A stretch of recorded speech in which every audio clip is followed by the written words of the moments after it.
Hello guys, my name is Trevor Barnes. Welcome to Tech Inside. I am so excited to be bringing you guys this video. I've been waiting for this phone, I feel like forever. It's been back ordered even though I ordered it the freaking day it came out, but I'm not going to be mad in this video because I'm so happy. This is the unboxing and first impressions of the iPhone 6 Plus 64GB in space gray. I just received it.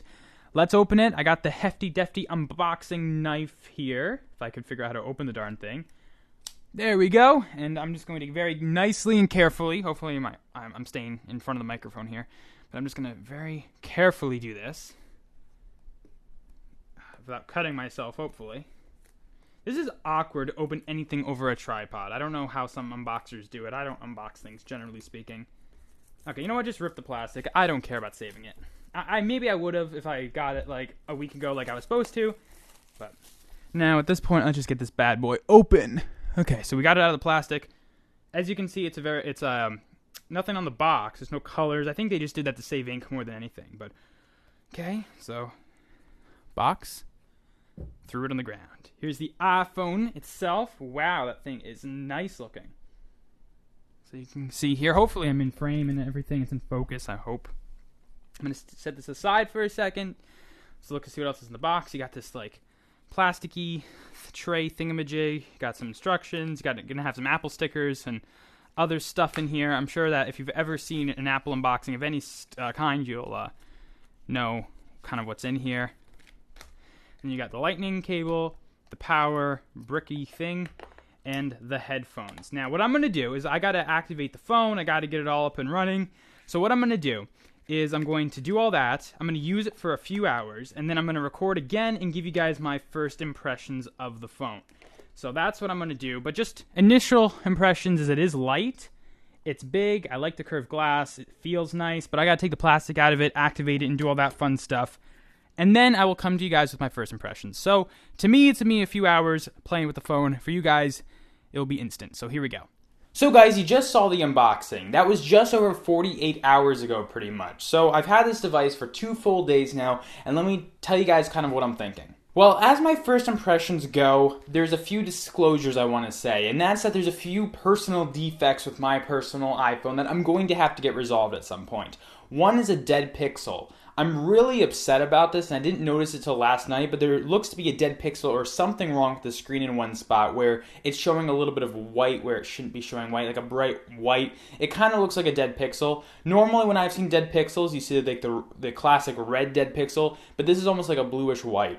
And I'm going to be getting that addressed in the upcoming days. I'm going to figure out, go to Apple and see if they can replace the screen for me or give me a new iPhone or whatever. But that's the first thing I've really noticed that is definitely turned me off a little bit with the phone. But overall, I don't want that to affect my initial impressions with iOS 8 and the iPhone 6 Plus, but I wanted to give you guys that disclosure right away. But going with the phone itself, I do want to say too, is I did get the Apple leather product red case. I'm really enjoying that case, and I recommend that because going into one of my first impressions, as soon as I took it out of the box and started using it, is it's kind of slippery. I've heard other people talk about this, and I didn't think it was that big of a deal, but it's actually pretty slippery to the point where I felt like I was going to drop it. I went 1 full day at school without a case, and I was really scared, to be honest with you. Especially when people were like, hey, can I look at the new iPhone? Can I hold it? And stuff like that. I'm like, I don't know, it's slippery. But once I got this case on here, which I really am enjoying, this red leather product red case, especially with the space gray, it just looks really nice. It really adds the grip to it that I really enjoy. So I gotta say, with this case on it, I'm definitely feel like that's fixed.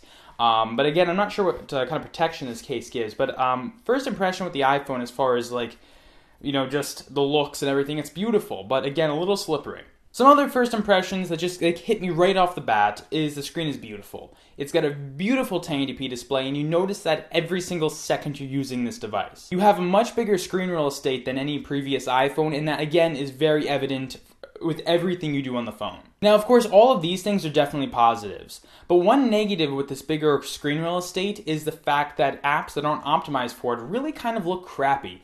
Blurry text, bigger boxes, the keyboards in certain apps can be really screwed up because it's just weird. It's like blowing up a screen real estate that's just way too small to begin with and just stretching up and up and up until it just doesn't know what to do. Especially with keyboards, it can look really weird, and some apps are just unusable, to be honest with you, at least for a visual standpoint. Now, for the most part, it's okay and not that big of a deal, but some apps, again, as I said, are kind of unusable. So this is a problem that is for those early adopters, but if you wait 6 months, all apps are pretty much going to be optimized for this device. I wish Apple kind of worked with developers a little earlier to fix this problem, but it is what it is, and it's not that big of a deal down the road, but again, part of the first impressions of using the iPhone. I have not taken a whole lot of pictures with the phone yet, and I'll be talking more about photos in my final review of the product in a few weeks.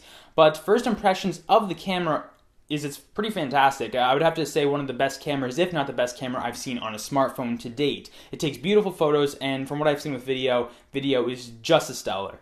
Also with the video, the audio quality on videos seems to be absolutely fantastic. I've never heard audio on a phone's video camera as good ever before. Now, I will comment on this, and this is a T-Mobile exclusive for the time being, at least in the United States. I'm not sure internationally who offers this and who doesn't, but the Wi-Fi calling has been working fantastic.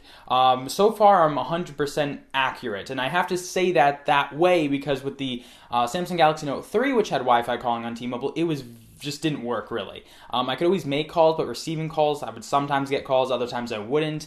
And it was a big problem where I just had to turn Wi-Fi calling off altogether.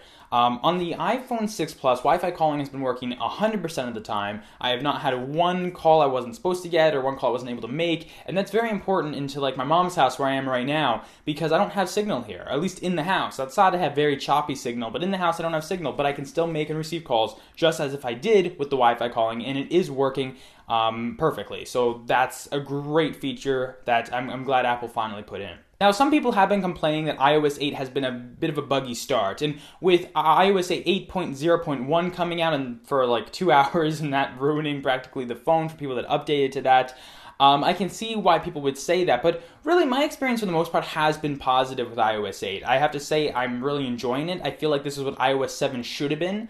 But iOS 8 has been really smooth for the most part. There's been a few little bits of choppiness here and there and a few little glitches, but honestly nothing more than what I would expect on a brand new operating system. So for the most part, I'm very happy with iOS 8, and I'm looking forward to further versions of it to even fix the little problems that are with it, but I'm very hesitant to even call them problems. They're just things that need to be updated.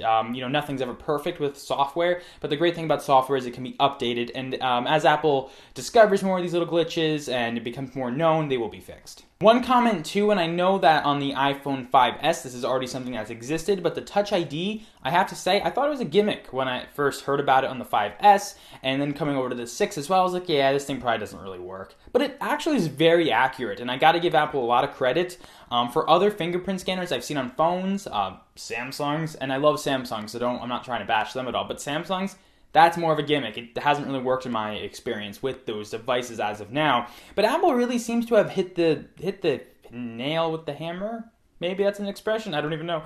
They really seem to do well on it, and it seems to be working very nicely. And I've never had a mishap where it doesn't work. And also when other people have the phone, no other person's thumb has worked on it, so I'm really happy with that. Now, as far as the size of the device, people that have had iPhones that are used to the 4-inch display or smaller with previous generations of the iPhone, like the 4S and before that, have thought this phone is really, really big and almost intimidated to them. Now, to me, coming from the Note 3, which is the same size screen, it really just fits at home. I honestly don't feel like it's too big at all. To be honest with you, I don't know if I want it to grow much. I think this has hit the limit for as far as how I want a phone as far as its size to be. I really don't want it to be any bigger, but I feel like this is a perfect size. I'm really glad that the iPhone 6 Plus even exists and they decided to make a bigger iPhone. But it's very interesting that I feel like people that are more Android coming to iOS again and coming to the iPhone, this is like a great size, but people that are currently iPhone users really are having a hard time adapting to this, in my experience, just, handing out my phone to people, letting them try it, which I've been doing for the last 2 days like crazy. I went to Walmart today, went shopping, did some errands at school on Friday. I've been having so many people taking my phone from me, pretty much, and be like, oh, that's so cool, that's the new iPhone. I've had at least 20 or 30 people want to put it in their pockets just to see how it fits, and people that have iPhones are very intimidated by it. I find that very interesting, and it's in my first impressions just because maybe if you're thinking about getting this phone, maybe you want to try one and hold one and kind of see how you like it first. Because again, just in my initial 2 days, I've noticed a lot of people being very intimidated. But for me, I think it's a really nice size and I'm really enjoying it. Now, one thing I'll comment on, which I really wish I didn't have to comment on, but is the bending problem. As far as I can see, I don't see any bending in the phone. I have put, again, the leather case on it. I really don't know if this is going to even fix a problem if it is bending. I don't think it's bending at the moment, not that I can at least tell with the case on, and to be honest with you, I'm a little scared to take the case off. I'm scared to see what it is. But I will say, as far as I can tell, it's not bending, and it sits flat on a table, so I don't think I'm having that issue, but I've also been very careful with it. But with that said, if I do have the bending issue, and I'll be checking that in a few days before I do my final review for sure, but I'll have to be getting, if it does bend, I'll get that fixed, as well as that dead pixel, I'll be getting that fixed ASAP, because that just makes me mad, to be honest with you. I hate that there's already like a dead pixel, something wrong with the phone, I just got it, I was waiting for it so not patiently. But it is what it is, and I'll have to get that fixed. So I think that wraps up my first impressions of the iPhone. You know, if you want to sum it up in like one word, and that's pretty great. Again, I think I've said this in my the podcast I do, Let's Talk, on youtube.com/Inside Networks Us. But I talked about it over there a bit, and you know what? My expectations for it were met. Were they exceeded? Not necessarily. I don't really think so, but they were absolutely met, and I'm not saying that's a negative. I'm not going to say this is the most amazing experience I've ever had in my life, but I will say it's a great experience, especially for a new device that has come out. Luckily for me, because of, well, I got the phone a little later than I would have liked to. I missed the whole 8.0.1 fiasco, and I've got the phone, I updated right to 8.0.2, which fixed all those issues.